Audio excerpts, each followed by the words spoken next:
Hello, my Maple Leaf fans. Welcome to Toronto Maple Leafs Media Availability Development Camp Part 2. I'm going to take you guys to another press conference led by a female who's going to be talking about the Leafs Development Mental Camp. So I hope you enjoy this.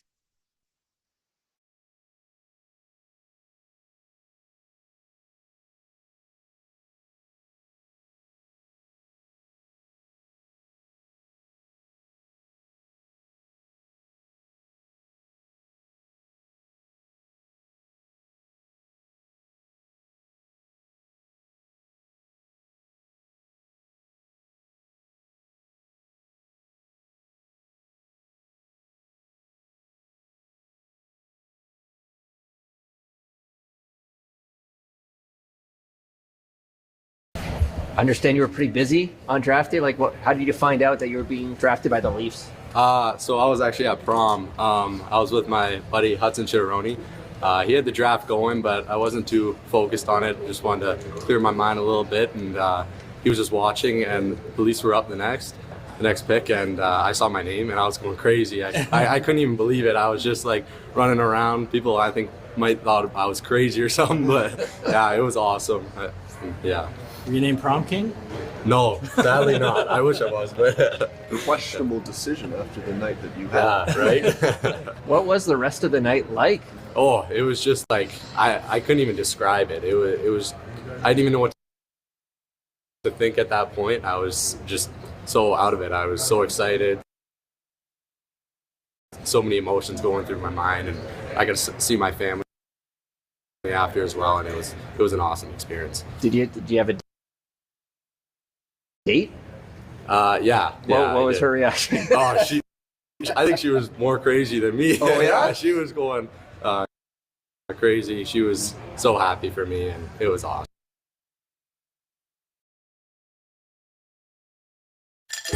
For low prices, for fast shipping, for life with pets, there's Chewy.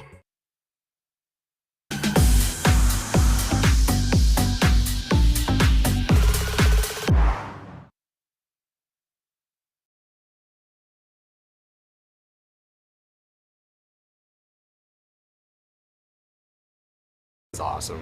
When you found out like the draft and prom would coincide, like what did you think? Were you always gonna go and do it that way? Oh, sorry. Like when you found out like the draft second day would fall on the same day as prom, like what did you think? Did you always think it was gonna play out that way? Did you think about not going to prom at all? Yeah, I was but like I still wanted to see all my childhood friends. They've been with me since the start. They've always had my back, and I really wanted to spend the day with them. They're always there for me, and to celebrate with them was just unreal experience. What's the name of the school? Cora Collegiate. Core? Cora. In Wawa? No, in the Sioux. In the Sioux, Yeah, right? yeah. Okay, that makes sense. Did someone make an announcement at the prom that you'd been drafted? Or? They wanted to, but I didn't want to ruin the whole night. I didn't want to make it all about me, but yeah. Very mature. Yeah. What was the phone call like from Brad? He said he could hear music on in the background. Like, what was that like? Yeah, I tried to get away from everyone because everyone was screaming and everything, and I was trying to keep the calm, but people were just going crazy, and I couldn't help it. Have you had a welcome to the Leafs moment yet? Yeah. Well, everyone has been welcoming here. It's like even my teammates. I haven't even met them, but they all feel like brothers to me. It's so unreal here. It's amazing. Who did you cheer for growing up, or like, were you a Leafs fan at all, or? Yeah, I was always a Leafs fan with my dad and my grandpa. Obviously, we were always cheering for them. But I was really big Sidney Crosby fan. I always loved to see his journey, and yeah, I was definitely a big Leafs fan. What did your dad think? I think, well, he was going crazy. I haven't seen tears from that guy in so long, and just seeing that, it was such a surreal experience. And now you're here. What stood out about the first on ice session? Yeah, it's just a lot to take in. It's about learning new experiences, learning the new coaching staff and just the new drills that we get to see, seeing where I can improve on, and just start from there. What's it like getting tips from Jake Muzzin? It's awesome. Yeah, I love that. Anything that comes from him is always a great experience. I love taking things from him. What were you guys working on there at the end? We were just working on boxing out guys. I think I just need to hit the hips more instead of hitting higher, because it's a lot easier to just bring them onto the boards. And How far back did your grandfather go as a Leaf fan? Do you know what era he was? I'm not sure. Yeah. Yeah, I'm not really too sure about that. Probably a long time ago for sure. Congratulations. Thanks. That's amazing. What's it like to be here on the ice as a member of the Leafs? Yeah, honestly, the last couple of days have been pretty crazy. Just coming back from LA and being here, it's been a whirlwind, and now that I'm finally here and wearing Maple Leafs colors and jersey, like it's an incredible feeling, and I really still can't describe it. Just how cool it is for me being a kid that's just outside of Hamilton and being so close to here. It's serious. I still can't describe it. What has been your welcome to the Leafs moment so far? I think probably we were doing a little battle drill in the corner there, and I forget who it was, but bigger, older boy gave me a little bit of a hit, and I was like, okay, yeah, I better get ready for the contact. As obviously, there's guys here that I'm one of the younger guys here, so just being ready and being as strong as I can in corners and stuff like that, which is something I need to get a little bit bigger and stronger. But yeah, I think that's kind of the first thing that's kind of happened so far. Just feeling the weight of other guys, pretty big, heavy boys here. Shot in the dark here, but you're from Campbellville, right? Yes.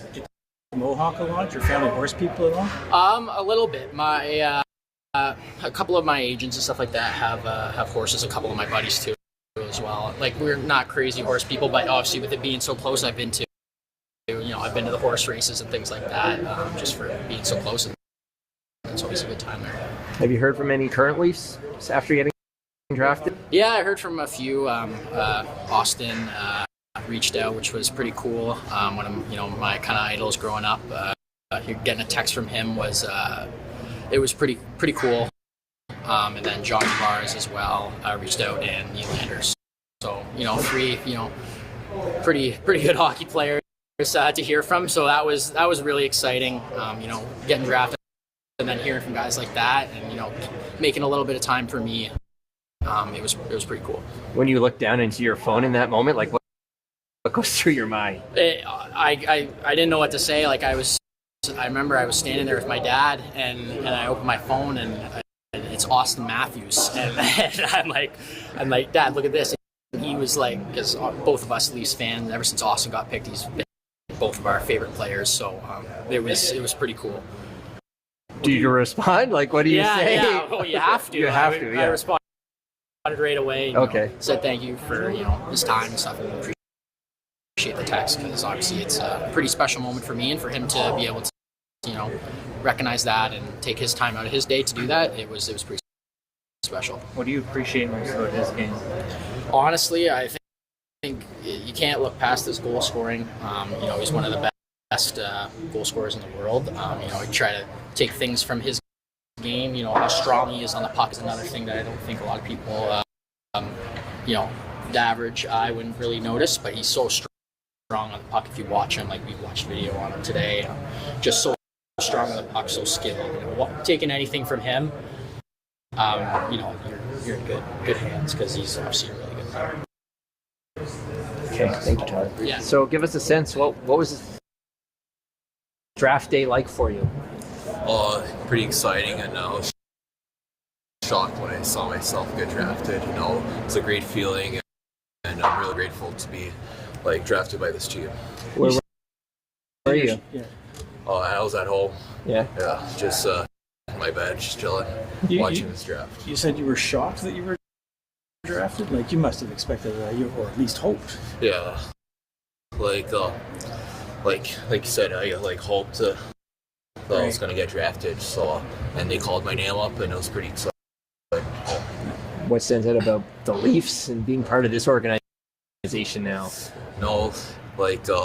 grew up in Ottawa, so I was pretty like big Ottawa and Leafs fan. So Okay.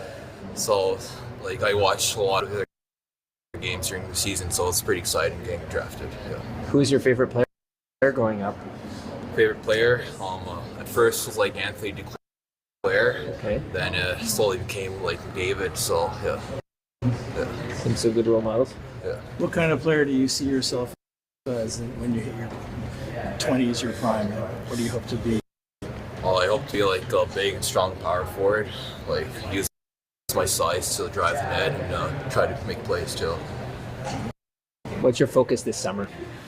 Just get bigger and stronger. Improve my skating and try to like get quicker feet and faster. What stands out about this camp so far? Bunch of older guys who are like way bigger than I expected. Like first, like at the end of practice, like battle drills, so like I was getting bumped around a bit, so it was like pretty fun though. What stood out about the facilities here and everything? Yeah, it's really nice. You know, like no one's down. You know, it's a pretty small like town, so like you don't really see anything like this. So yeah. Did you hear from any current Leafs players after getting drafted?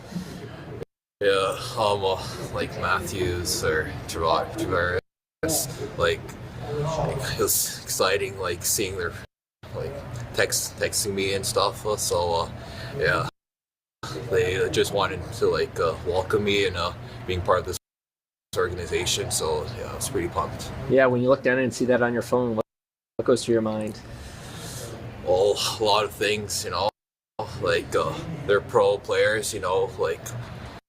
I've like watched them growing up, so for them to like reach out to me and congratulate me, it means a lot.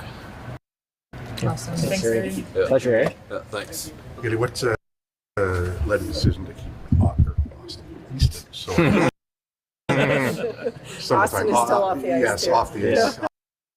Off the ice this week. Hey, how's that New Year's resolution going? What are you talking about? You know, that YouTube channel you say you're gonna start? Well, yeah, I'd like to, but editing's really hard and coming up with a thumbnail stresses me out and thinking of content ideas. I don't do any of that. I use TubeBuddy. What? TubeBuddy. It does everything for you. SEO optimization, helps you with your thumbnail, video topic planner. Well, I have ideas. Yeah, but TubeBuddy gives you niche insights, which means that they know which topics actually get views. And get this, TubeBuddy's related video manager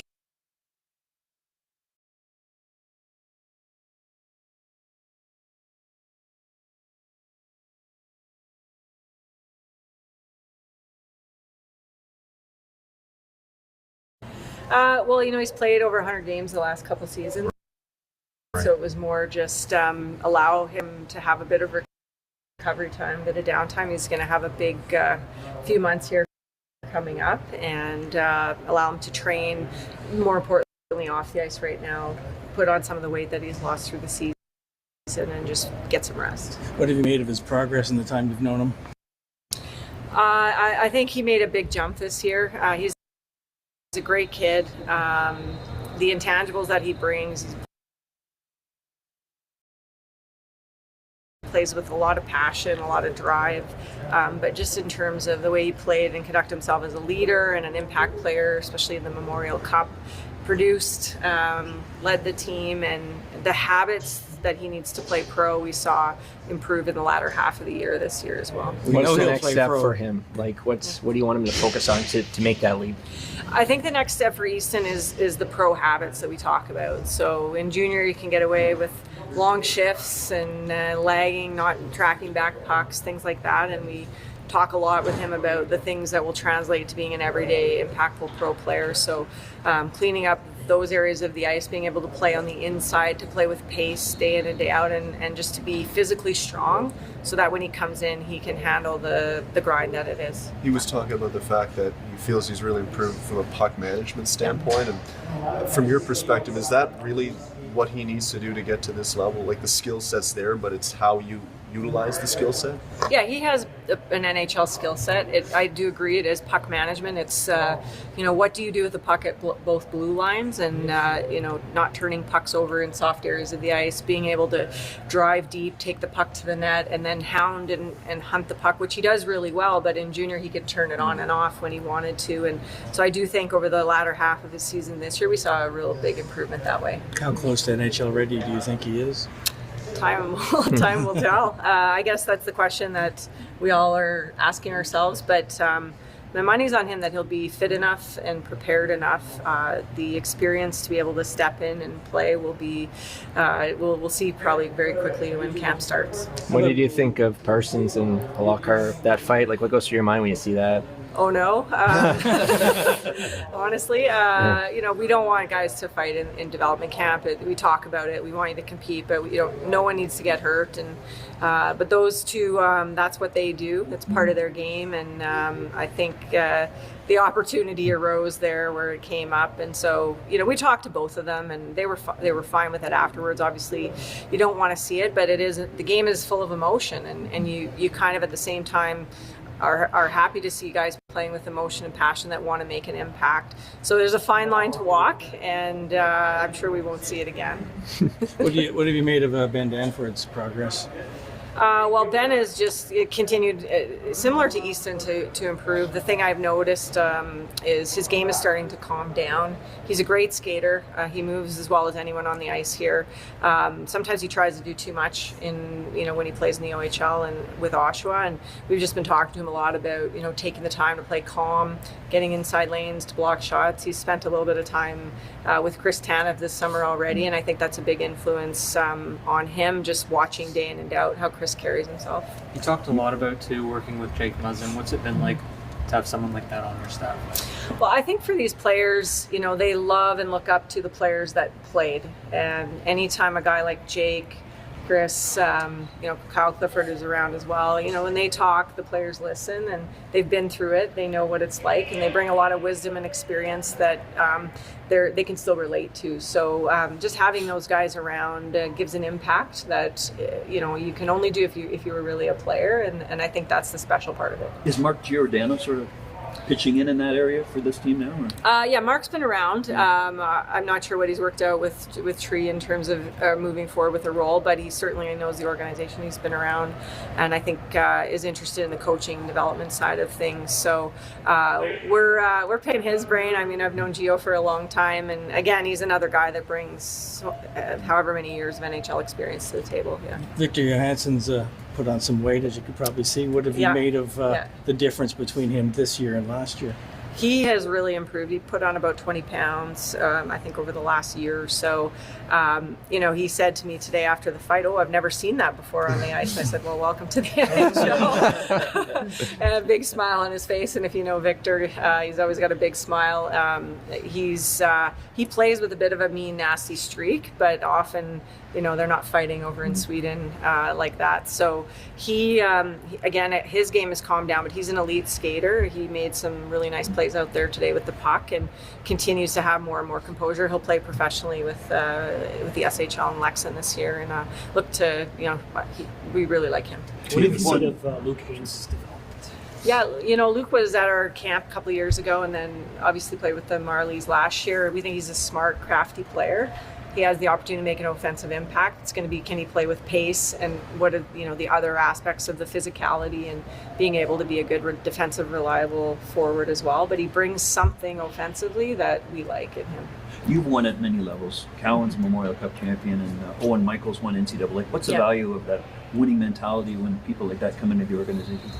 Yeah, I think when you win, it's something that you can't teach. You go through a grind of playoffs. I've never been through 7-game series repeated, but Olympic Games and just the grind of getting there, and then being able to win and take it over the top like that. Those are things that stick with you as an athlete and as a person forever, and that you can never teach anyone. So whenever we get people in here that have won, we know that's a quality that we can't give them, and that is special, that they have an advantage of over anyone else. Do you think there's a mental aspect, Haley, to winning? As you said, maybe you didn't go through 7-game series, but you're dealing with the emotions mentally of semifinals, gold, and handling those pressure moments. Yes, I think winning is 90% mental, because everybody's pretty equal physically, and so it's the ability to grind day after day after day, and then be able to have that performance on demand when it matters the most. That's a really hard thing to do. You guys see it every day. So when you can get over the hump, I think winning breeds more winning, and you've seen it with Florida, and just the confidence that they have. It's the same, I think, at any level in any sport. What are you doing with these guys off the ice? Obviously, we see the on-ice stuff, but off the ice to work on the mental side of the game.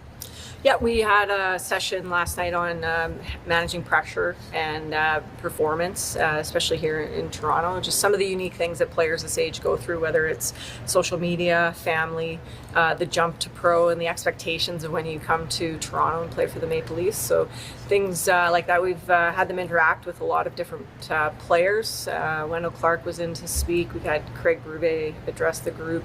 Mark Giordano will be talking to the guys. Tomorrow we brought in a world-class horse trainer to to spend a couple hours. Actually, we brought in a wild colt, a wild horse, to talk about how you manage emotions and how you go through handling pressure in tricky situations, actually using a horse. So it's going to be interesting. I can give you more tomorrow, but will the horse be on the ice? Right? No, the horse will not be on the ice, and no one will be getting on the horse. So, but it was kind of an idea that Danielle Goyette and myself were talking one day about it, and then of course Shane Doan, being from the farm, thought it was great too. So we all think it's a good idea, but I'll let you know tomorrow if it works or not. Can you mention the name of the trainer? His name's Jeff Davis. He's coming up from Oklahoma. Is there less on-ice sessions this year, it feels like? Is that a conscious decision, or what went into that? So just in talking with Tree, we shortened the camp I think we at one point had it at 7. Now it's at 5 days with 3 on ice. A little bit more off ice stuff going on, and I guess you can kind of go either way with it. Coming out of COVID, we had a lot of on ice stuff. We wanted to see what the players were doing and had done in the time off. Now it's a little bit more of an orientation. We take the time to educate, walk them through some on ice stuff, but obviously it's early in the summer. We don't want any injuries, and we don't really need to see high intensity games. So it's a fine line, but they're still hockey players, and at the end of the day, you have to play hockey too. Okay. Awesome. Thank you very much. Thanks, Haley. Appreciate it.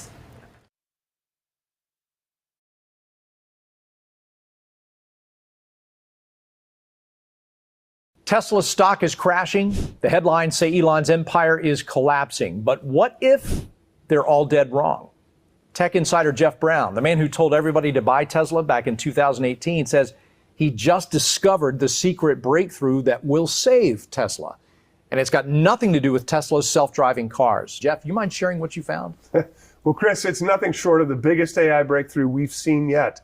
Thanks to Tesla's AI breakthrough, just weeks from now, AI will come off our computer screens and manifest itself here in the physical world, all while creating a whole new phase of artificial intelligence growth virtually overnight. Right, but this AI boom has already been so huge, Jeff. That sounds almost unbelievable. Well, I understand your skepticism, Chris, but just look at what's happening right now.